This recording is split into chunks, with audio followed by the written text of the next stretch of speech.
दोस्तों, today with Nasir तूर के साथ मैं हूं आपका होस्ट नासिर तूर। बात करते हैं अरशद शरीफ की, जिसका सवाल वो कौन था। आज उस सवाल को हम दोहराते हैं। वो सवाल हम करते हैं कि वो कौन था जिसने अरशद शरीफ को मुल्क छोड़ने पर मजबूर करने के बाद ये दुनिया छोड़ने पर मजबूर कर दिया। अरशद शरीफ की कीनिया में किसके साथ दुश्मनी थी और कैसे कीनिया पुलिस ने गलती से अरशद शरीफ को दहशतगर्द या एक मर्डरर, एक डकैत या किडनैपर समझकर गोली मार दी। यह पाकिस्तान में या किसी भी मुल्क में यह कानून है कि जब तक आपको कंफर्म ना हो कि सामने वाला गिल्टी है और जब तक वो उसको पूछना नहीं लिया जाए कि वो सरेंडर कर रहा है या नहीं, उसको फायर नहीं किया जाता। लेकिन कीनिया में अब कीनिया पुलिस ने यह कहा है कि मेगाडी हाईवे पर चोरी डकैती के साथ साथ बच्चे अगवा करने के वाकयात हो रहे थे, तो अरशद शरीफ की गाड़ी को वहां रोका गया। लेकिन अरशद शरीफ की गाड़ी आगे बढ़ गई और आगे पुलिस ने उन पर फायर खोल दिया। अब यहाँ पे दो बातें हैं। एक तो ये कि अगर सामने से फायर किया गया था तो पहले गोली सामने के शीशे पे लगती और फिर जिस्म के किसी हिस्से पे लगती, और अगर सर में भी लगती तो शायद सामने से आती। लेकिन गोली ऊपर से आई है, गोली ऊपर से पिछले शीशे से आई है और अरशद शरीफ के सर को चीरती हुई फ्रंट शीशे से बाहर निकल गई है।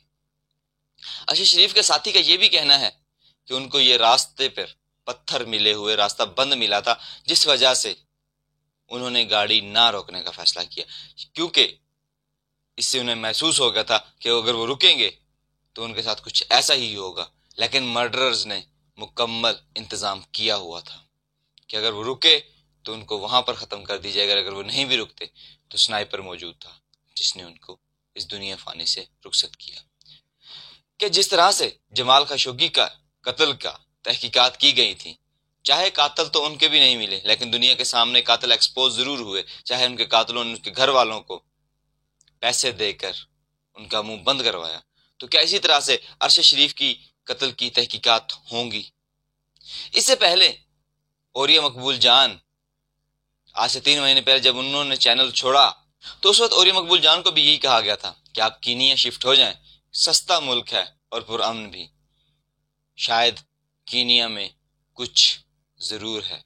कीनिया में जिन लोगों ने अरशद शरीफ को मरवाया उनके हाथ जरूर हैं वहां पर, क्योंकि अगर औरिया मकबूल जान को ये मशवरा ना दिया जाता तो शायद कहा जा सकता था कि ये एक हादसा है। लेकिन जब औरिया मकबूल जान को भी ये कहा गया था कि आप कीनिया शिफ्ट हो जाएं, तो इसका मतलब साफ वाज़ेह है कि इनके कातलों का कोई कीनिया में कोई ठिकाना, कीनिया में कोई सोर्स जरूर है। और कीनिया के एक सहाफी ने यह बताया है कि जहां अरशद शरीफ के साथ ये वाकया हुआ, वहां से तकरीबन 78 किलोमीटर दूर अरशद शरीफ की डेड बॉडी मिली। अरशद शरीफ की डेड बॉडी वहां से 78 किलोमीटर दूर कैसे पहुंची? और कई घंटे गुजर जाने के बाद कीनिया पुलिस का बयान आया। इससे पहले कीनिया पुलिस खामोश क्यों थी? वो कौन था जिसके कहने पर कीनिया पुलिस खामोश रही? और वो कौन था जिसके कहने पर कीनिया पुलिस ने अरशद शरीफ का मर्डर किया? और वो कौन था जिसने अरशद शरीफ का कत्ल करने के बाद आज किसके कहने पर पुलिस ने कई घंटे बाद यह बयान जारी किया कि हमसे गलती से मिस्टेकनली अरशद शरीफ पर गोली चली? और आज जहां कीनिया के सहाफियों ने इस पर आवाज उठाई है, वहां हमें बहैसियत कौम शर्म आती है, क्योंकि उन्होंने लिखा है, speak honestly and you just sign your death warrant. कि अगर आप सच बोलते हैं तो आप अपने डेथ वारंट पर साइन कर रहे हैं। और आज ये बात कुछ हद तक समझ आती है कि 90% सहाफी बिक क्यों जाते हैं, क्योंकि शायद उन्हें बिक जाना मर जाने से ज्यादा बेहतर लगता है। कि यहां जिसने भी हक की बात की वो मारा गया। अरशद शरीफ को नौकरी छोड़ने पर मजबूर किया, उसके बाद मुल्क छोड़ने पर मजबूर किया, और उसके बाद जब वहां भी नौकरी छोड़ने और मुल्क छोड़ने के बाद भी सुकून नहीं आया तो उनको ये दुनिया छोड़ने पर मजबूर किया।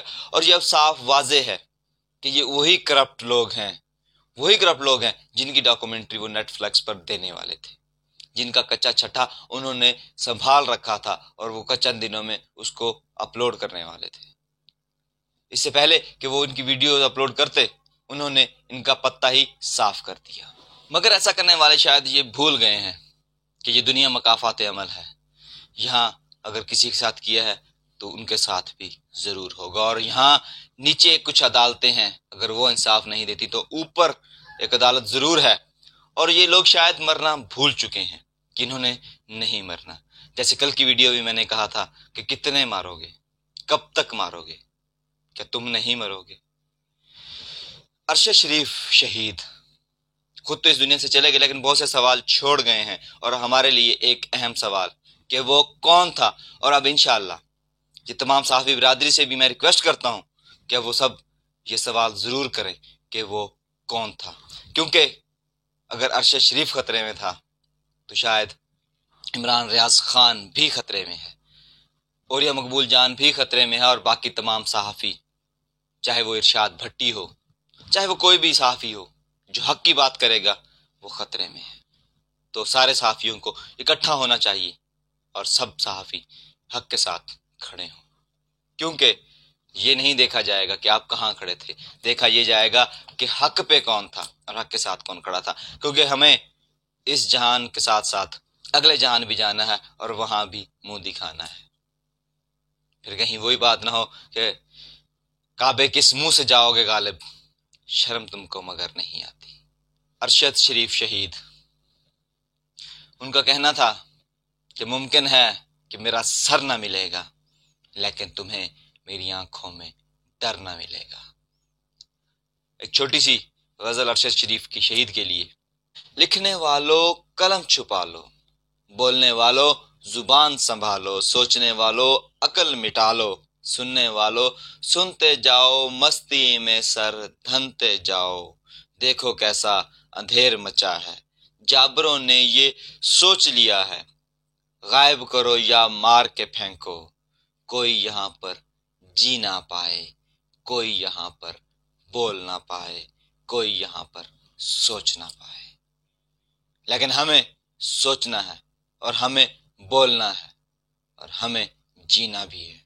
میں دعا گو ہوں کہ اللہ تعالیٰ ارشد شریف شہید کو جنت الفردوس میں اعلیٰ مقام عطا فرمائے، اور ان کے لواحقین کو صبر جمیل عطا فرمائے، اور ان کے قاتلوں کو اللہ تعالیٰ اسی دنیا میں عبرت کا نشان بنا دے، اور ساری دنیا کو بتا دے کہ حق بات کرنے والوں کو شہید کرنے والوں کا کیا حال ہوتا ہے، اور ایسا انشاءاللہ ہوگا۔ اللہ تعالیٰ آپ سب کا حامی و ناصر ہو۔ اللہ تعالیٰ ہم سب کو بھی حق اور سچ کہنے کی توفیق عطا فرمائے۔ ملتے ہیں انشاءاللہ نیکسٹ ویڈیو میں، تب تک کے لیے اجازت دیجیے۔ اللہ نگہبان۔